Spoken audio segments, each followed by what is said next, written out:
Thank you so much for giving me this opportunity. My name is João. I am based in the Marine and Freshwater Research Centre of the Galway Mayo Institute of Technology, and I'm going to share with you a little bit of the microplastic pollution research that we've been doing. My formal training was in engineering, so I'm building bridges, which is something that I'm very used to do in all my line of work. And on the brief presentation that I'm going to share is a little bit of the work that I do in the team that I'm part of with Dr. Roshi Nash, Fiona Kavanagh, Elena Pachter, and Ailey Joyce. So without further ado, thanks for sharing the slides. I'm going to go through some of the projects that we are currently running in Ireland. Some of them already finished, some of them are ongoing, and the others are things for the future. So this project IMP.act is already finished, but it created a baseline to inform policy stakeholders. So it is a bridge between what we were listening already in the previous talks, where we are trying to merge some of the most life science data with the perceptions that people have, and we've done social science surveys to understand the perceptions that people have on microplastics pollution in Ireland. Slide, please. These are two other different projects. One of them is concluded already. They're both funded by GPI Oceans. We have partnerships with the Marine Institute and with the Department of Housing, Planning and Local Government. One of them looked Basement project, which you can see more on the website by using the QR code, was more looking into having standardized protocols for microplastic sampling. And the one that we have right now, the one on the right-hand side, is looking into degradation and fragmentation of microplastics with experiments that we run in Galway Bay by having the plastics directly into the water. This project is called Microplastics. If you can have next slide, please. We were also commissioned by CZ Risk to produce a comprehensive report, which has now been published, and it focuses on the sources, on the pathways, on the impacts, and on policy recommendations based on where plastics are coming from. This is based on peer-reviewed research from all over the world, but also some of the best research conducted in Ireland across the country. And this is for us to try to build those bridges, not only with policymakers, but also with the consumers. Slide, please. One of our most recent projects, and Haley is here in the meeting today, is from a master's student who is looking into a very important, relevant species, commercial species in Ireland. So the Dublin Bay prawn, or Nephrops norvegicus, and we are assessing the levels of microplastics across the country in different areas. Next slide, please. And it's good to see so many faces here in this meeting that are also part of our larger network. One of the things that we try to do with our work is not only inform policy, but also bring closer different stakeholders, from local artists to NGOs, to make this bridge with the research, and of course fundamentally go to schools, go to universities, and share as much of the knowledge that we have on plastic pollution with other people. You can see my colleague and dear friend Dr. Roshi Nash, who was attending several meetings in the House of Erochas. Next slide, please. Which event? Sorry, just 1 minute left. No, it's fine. I'm already there. Which eventually led some of the research, and some of these meetings led to microbeads, or intentionally added microplastics to personal care products, being outlawed in Ireland in 2019. Next slide.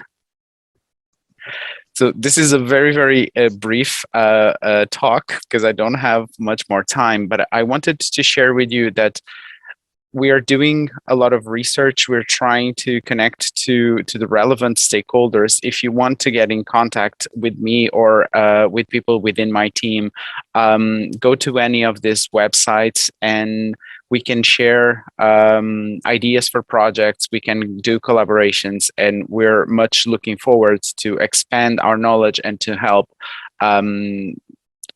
provide more solutions for ocean literacy in Ireland. Thank you very much.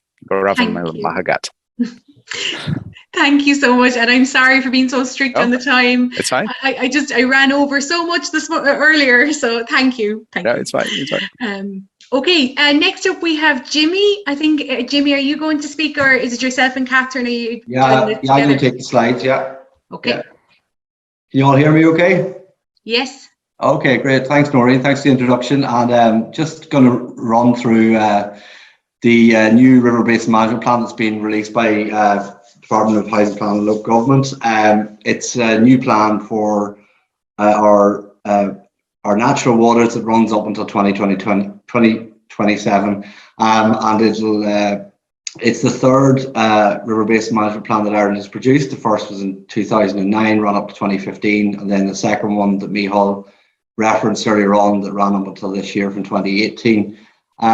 The plan is part of Ireland's commitment under the Water Framework Directive, and it's part of how we manage our natural waters, and that includes both our rivers, lakes, our canals at this stage, also our estuaries and our groundwaters and our coastal areas as well. So we thought it would be relevant and give you a little briefing today on the new River Basin Management Plan for Ireland and how you can put a submission into that, because we'd like to see as many people putting in submissions as we can, and it would be really lovely to see some submissions coming in from the coastal marine sector if we can get them. So I'll just give you a little bit of a run through of where we are at in terms of the condition of our waters.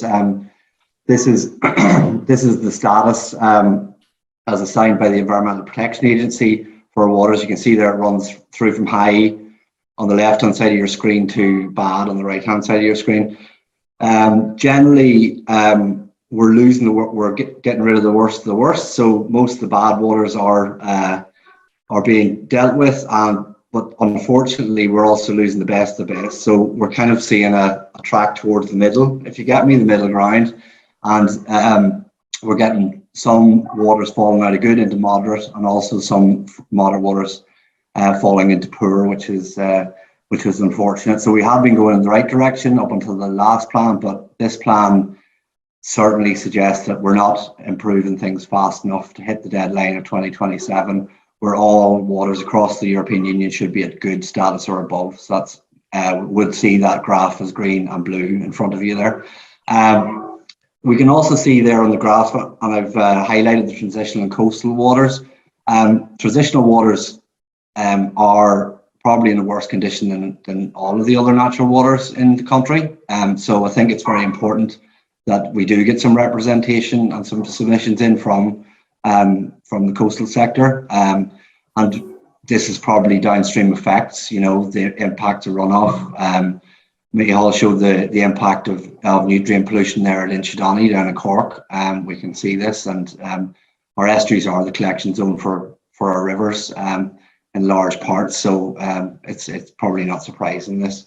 Coastal waters are faring pretty well, and we have most of our a high percentage of high status waters are in the coastal area there. So I suppose the takeaway here is overall water quality is not improving fast enough, with just over 53% of our surface waters achieving good or high ecological status. So next slide, please, Noreen.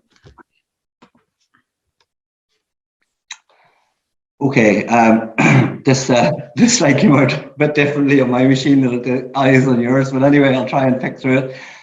These are the main themes that are included in the plan. So there's increased national ambition to halt the decline in water quality and reverse the damage. So this is what we would call protect and restore water quality across the country. Then there's a thrust for integrated catchment planning. and also a drive to put in place 46 separate catchment plans across the country. So the country is divided up into 46 large hydrometric areas. We call these catchments, and there's a plan within the River Basin Management Plan to create 46 separate plans for each of these 46 catchments.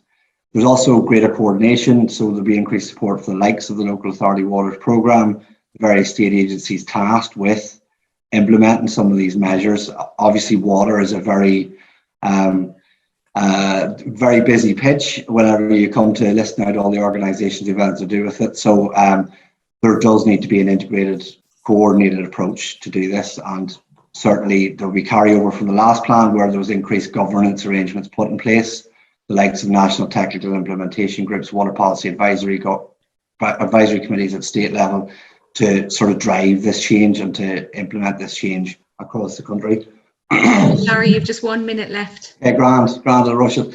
Yeah, and then also I suppose the big one there is delivering multiple benefits. So it references climate, references water quality, air quality, biodiversity, and also local communities, how we can deliver this local community. So next slide, please, Nori.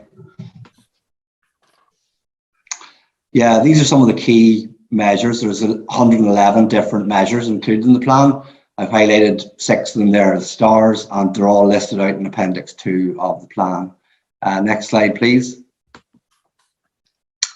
One of the things that is proposed in the plan is to have these areas for action. We have them in the last plan, Cycle 2, and we call these our priority action areas. And we can see here that we've added a lot more in. This is an example from Cork and Kerry.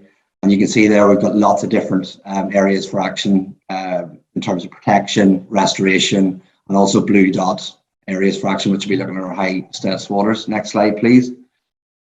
In order to make a submission and find out more on the Draft River Basin Management Plan, I encourage you to take a look at our virtual consultation room that's available at the link on the slide there.